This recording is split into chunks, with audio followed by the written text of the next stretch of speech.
Hello, my dear. Hello, my darling. So I'm here in Italy, yeah. After this, I'll go to 2 more countries in Europe and then I'll go back to Brazil, already missing it a lot and already feeling renewed, okay? Go ahead and hit the like button, shall we? So Flavio Bolsonaro is repeating what his father did, right? With the coup-mongering attitude.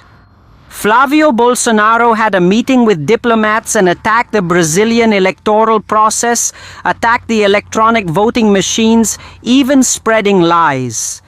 He said that a company from Venezuela, a Venezuelan company that actually handles the elections there in Venezuela, manufactures them and is one of the companies responsible for making the voting machines, namely Smart Martiti, from Venezuela.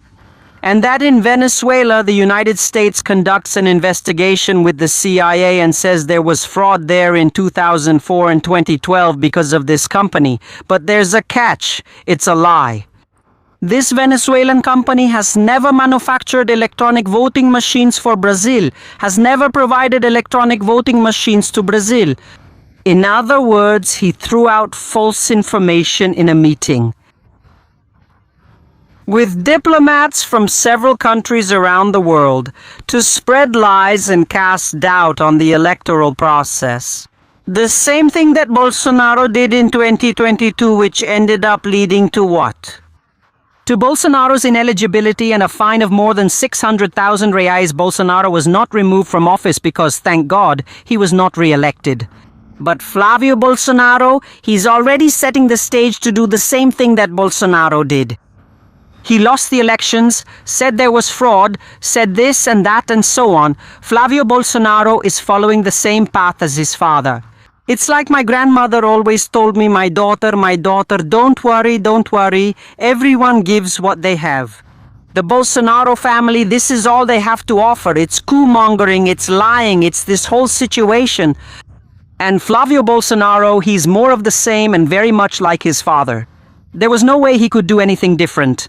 He attacked Minister Alexandre de Moraes because Alexandre de Moraes forbade him from visiting Bolsonaro. Then he said no, that he's his father's lawyer and he had the right to. Absolutely not. He's not Bolsonaro's lawyer. On the contrary.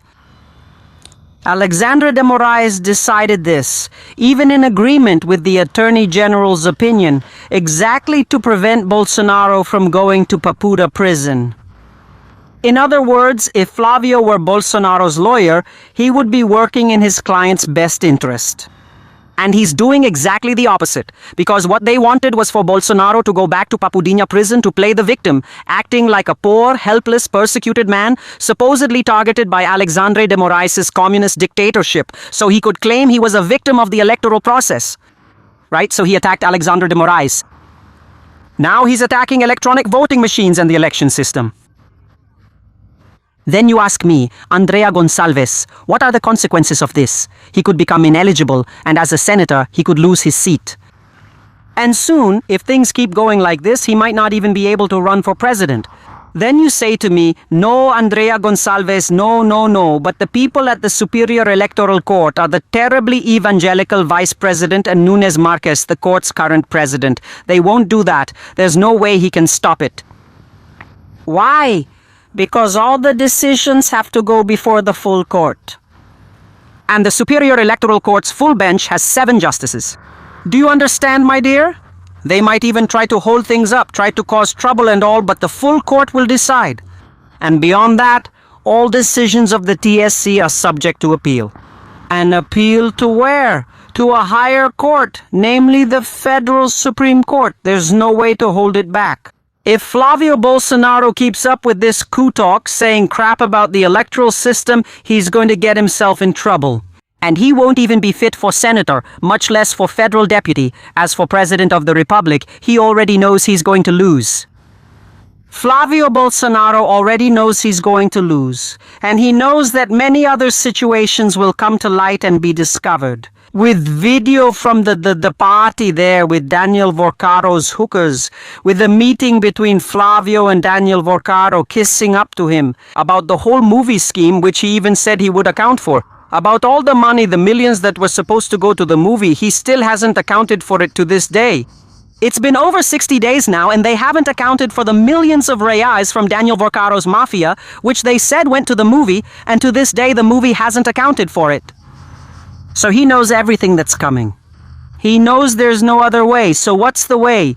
The way I've told you from the beginning, which is the path of radicalization. He will radicalize and follow the same path as his father. And what was the outcome, the end of his father's path? Prison. Ineligibility. This is the path that Flavio Bolsonaro is following. But there's a catch. We have to be very attentive to all these movements, especially with the collusion of the Trump administration, supporting these criminals and this mafia family. Why? Because they might run away. In fact, I believe that Bolsonaro might be there trying to plot an escape to the United States, because that's his only chance. Just like Dudu Banania. Did you see that Dudu Banania got a green card from the United States? From the owner, Donald Tranquera? What's a green card? It's permanent residency that gives you the right to stay in the United States. There are legal situations that give you the right to stay in the United States as a permanent resident. For example, if you have American parents, or if you are going to marry an American. All of that takes a year, 2 years, and it costs money. He just got a green card from the American government. Why, Andre? Because he's a traitor to his country. Yeah, Eduardo Banania sold out our country. He's trying to negotiate rare earths. He's trying to negotiate the PIX issue. All of it sabotaging the government. But when he sabotages the government, he's actually sabotaging Brazil itself. And making himself out to be a traitor to the country. The traitor to the country got a green card from Donald Trump because he's a traitor to the country.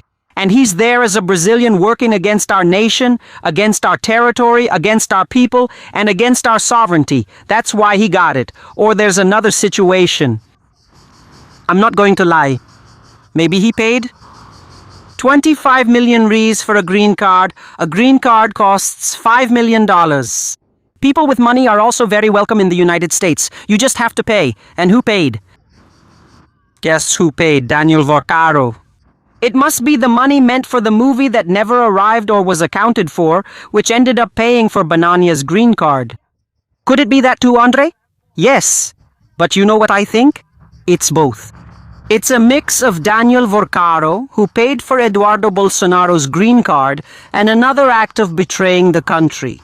So much so that Donald Trump has now imposed a 25% tariff on Brazil without any valid justification for it. What is he trying to do? Sabotage Lula's government? To see if the traitorous family that claims to come from lions wins the elections. That's the Bolsonaro family. That's the situation, but they're not going to win. So now they're moving into radicalization. Desperate. That's what's happening. Now I ask you, who paid for the green card? The United States doesn't give anything for free to anyone. Get that into your head. The United States is always first, second, and third. They only care about themselves.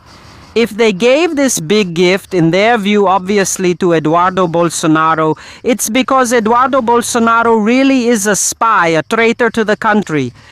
Now I ask you, what about Flavio? Where does he fit in? Flavio is following the same path as his father, but he's going to do what Eduardo did. At the crucial moment, he's going to flee to the United States, and they'll try to take Daddy with them. They're going to try to take Bolsonaro. Then all hell will break loose. But there's a catch. We have Zandão. And whether you like it or not, whether you want it or not, Alexandre de Moraes won't let it slide. And Alexandre de Moraes will go all in.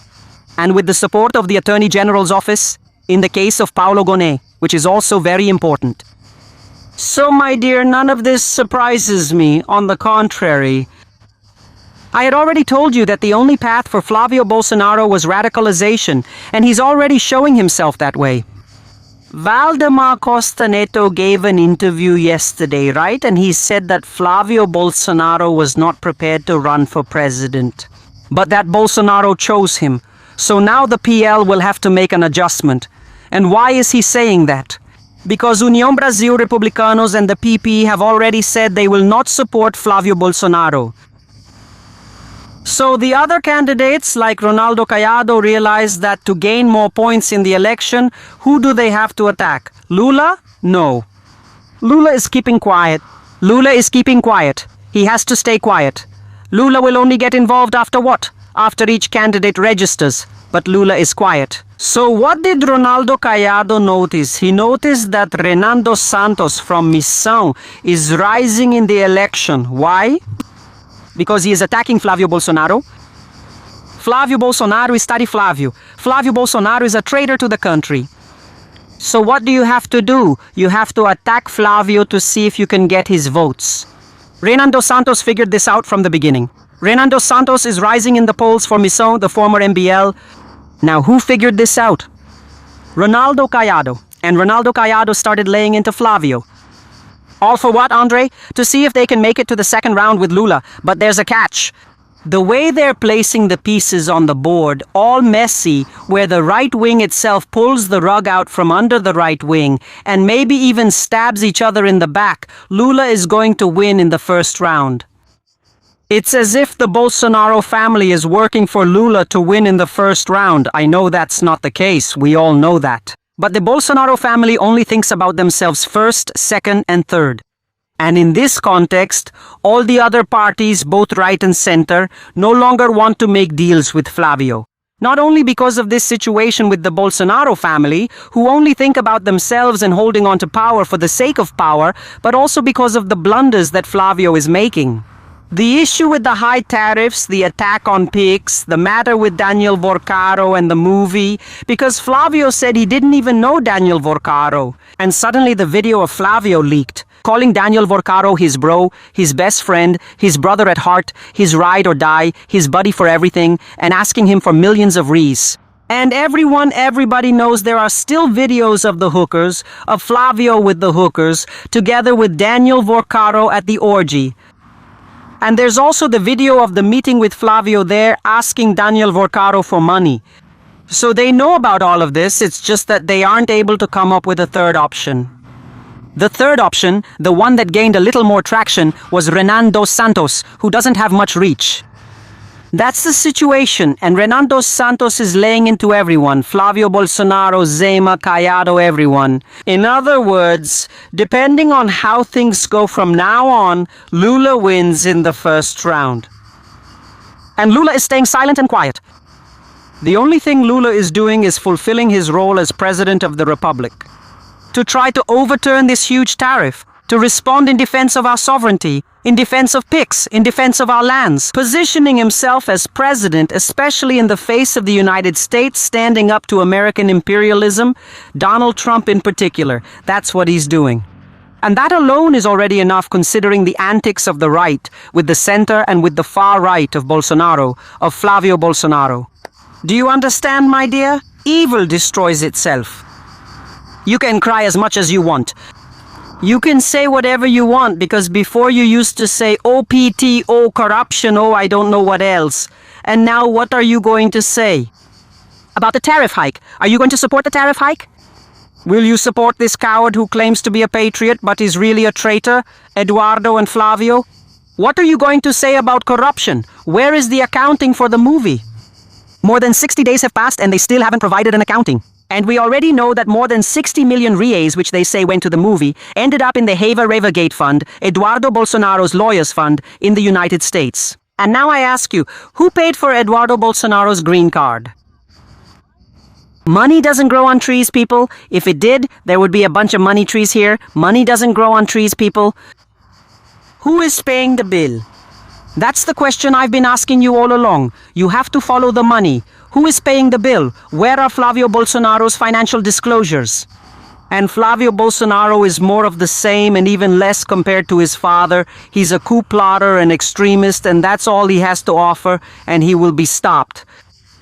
Not just by the justice system, but also by the people. Just like they spat out Bolsonaro, who wasn't re-elected, Flavio won't even be good enough to be a butler in the National Congress anymore. Type Lula Tetra in the chat, smash the like button, like, comment and share. And if there's any new information, I'll bring it all to you. Much love, take care, see you on the next live stream, bye. Hit that button everyone, let's go.